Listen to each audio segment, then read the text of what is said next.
The Stanlib Multi Manager Flexible Property Fund recently won a Raging Bull Award for the best risk-adjusted returns over 5 years. The fund combines the approach of a balanced fund in that it limits its exposure to listed property and can use fixed interest instruments to control risk. Malcolm Holmes from Stanlib Multi Manager joins us in studio to tell us a little bit more about the fund. Malcolm, I think we just wanted to kick off and just get a correct definition of what this flexible property fund actually does and the way it operates. So maybe you can just tell us, how you can allocate capital within the portfolio. Sure. Well, thank you very much for having me on the show.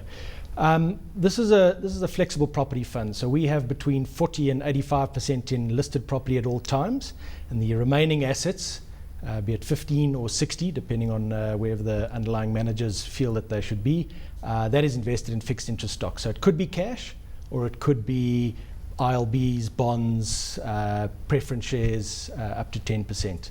So it's a flexible property mandate that really is trying to garner as much income from the income generating asset classes as possible. Now, in terms of, and this is the way that I understand balanced funds work, is that they have the equity component which they use for their risk on trade, if you want to call it that, and then they use fixed interest to sort of make sure that they've got nice, strong cash flows in the portfolio at the same time. Is it the same way you kind of approach the flexible fund? So if I asked you what your allocation is to listed property at this point, that would be a good barometer of the type of risk that you're taking or happy to take in the market at this point. Absolutely. I mean, balanced funds are typically akin to equities as the core. Here we've actually got properties as the core asset, and that can vary between, as I said, 40 and 85. We at the moment are sitting at 70% in property. So a high allocation to listed property space. It is. Property's done very well over time, and I think the underlying managers that we've selected have obviously picked up on that theme. Internally, we have a 65% property, 35% income benchmark. So that's the benchmark that we give the managers, and they need to try and outperform that. So this is a hell of a unique product. There are very few products like this in South Africa. In fact, there are very few managers that manage mandates like this in South Africa, and we obviously very proud of how it's done. If you think about it, a risk-adjusted return is exactly the type of award that this fund was kind of almost geared to achieve, whereas other fully invested property funds do just sort of rise and fall with the market, so to speak, plus or minus the alpha that the managers can generate. In terms of the listed property, you're a multi-manager as well. What does that mean in terms of how you select the constituents of the underlying basket you run? Sure. I think there are about 5 or 6 institutional flexible or managers that can manage a flexible property mandate. So our goal is to really try and pick the best ones that we can find, and then we leave the stock selection up to them. So we don't worry about whether it's Growth Point or Redefine. We obviously monitor them on a regular basis. We check performance against our hurdles, against their hurdles, and we check this. We've got good knowledge of the shares that they're invested in, but ultimately the key trick to this portfolio is being in property when the property market's going up. So on average, we're at 70 at the moment, but on average, I reckon we've been at about 75 to 80 through the last 5 years. And we've been as low as about 60% at times when the market is looking dodgy. So if our managers can get that call right, they do very well for this portfolio, because it takes the risk off when the markets are falling, and it puts it back on when the markets are rising. Malcolm, when it comes to the selection of the managers of the portfolio, do you see a lot of churn? You talk about the benchmarks in place and you check against those benchmarks, or do you generally find that you are backing the right guys? We've been lucky. We started this portfolio with Coronation.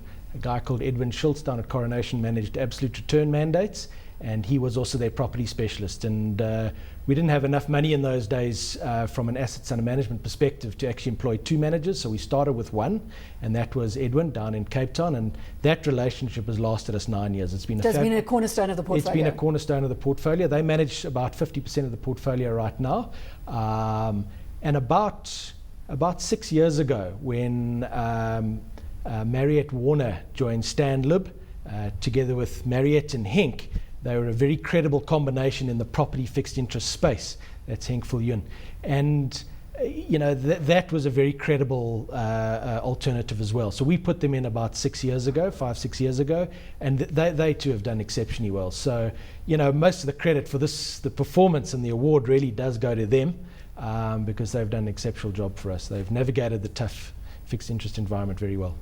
Malcolm, just in terms of some of the underlying managers, I understand Keelan and Lofu, one of the Stanlib managers who's got quite an envious record himself, would be one of the constituents in this fund as well. That's so right. You would be delegating him to run the listed property equity side for you. Absolutely. So Keelan, who runs the listed property franchise at Stanlib Asset Management, effectively has been asked to do two things. He's been asked to make an asset allocation decision over 65 or under 65 in property as an example, and then to select the best stocks inside of property that he can find. He will most likely outsource the fixed interest allocation to Henk Viljoen inside of that fixed interest team. So the skills that we look for in a flexible property manager are tactical asset allocation skills or asset allocation skills, as well as the manager's ability to select great property stocks. And I think both Coronation and Stanlib Am in the property space have proved themselves. I think they're probably 1 and 2 respectively in that space. And in the fixed interest space, both of them are highly rated by our research team at Stanlib Multi Manager. With that allocation of around 70% to the listed property space, there's got to be a macro underpin that you believe that listed property is going to outperform down the line or continue the good performance that we've seen to this point. Absolutely. And luckily, we outsource that to the underlying managers. However, I can say that property's done 25% per annum for the last 10 years, and that's a phenomenal. And many people have missed the boat. And a lot of people have missed the boat, and it's quite interesting now because a lot of institutional investors are actually getting involved into property in quite a big way, making them almost permanent allocations in their risk profile portfolios. And all of that activity results in a more sort of demand for shares than supply for shares, so prices typically go up. And these property companies have done very well. They've grown their income streams or earnings by 25% during that period of time. So our outlook for property is really whether you think it's expensive at the moment or not from a yield perspective. And if you look back at 2007, it's almost exactly the same pricing and valuations as it is today. We just think that the circumstances surrounding property were better in 2005, 6 and 7 in terms of vacancies, economic growth than it is today. And as a result of that, we would actually encourage investors to be in a flexible property fund like this rather than a fully invested property fund.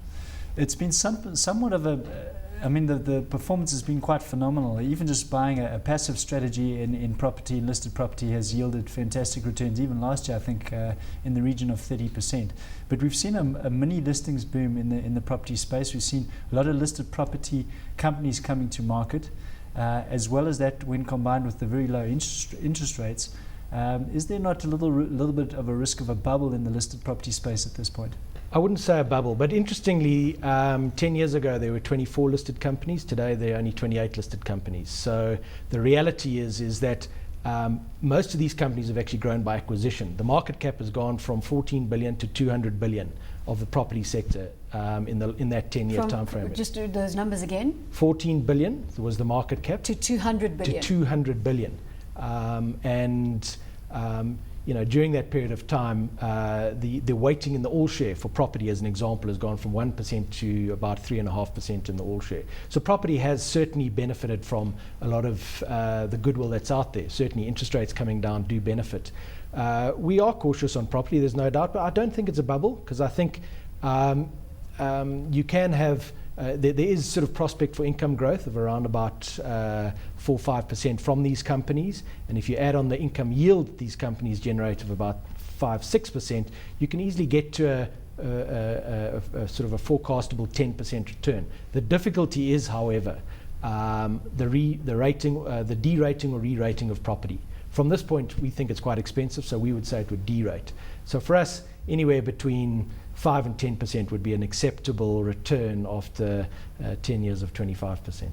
Malcolm, just to talk about I think you're probably the best person, the best position to talk about the relative yields between listed property and fixed income.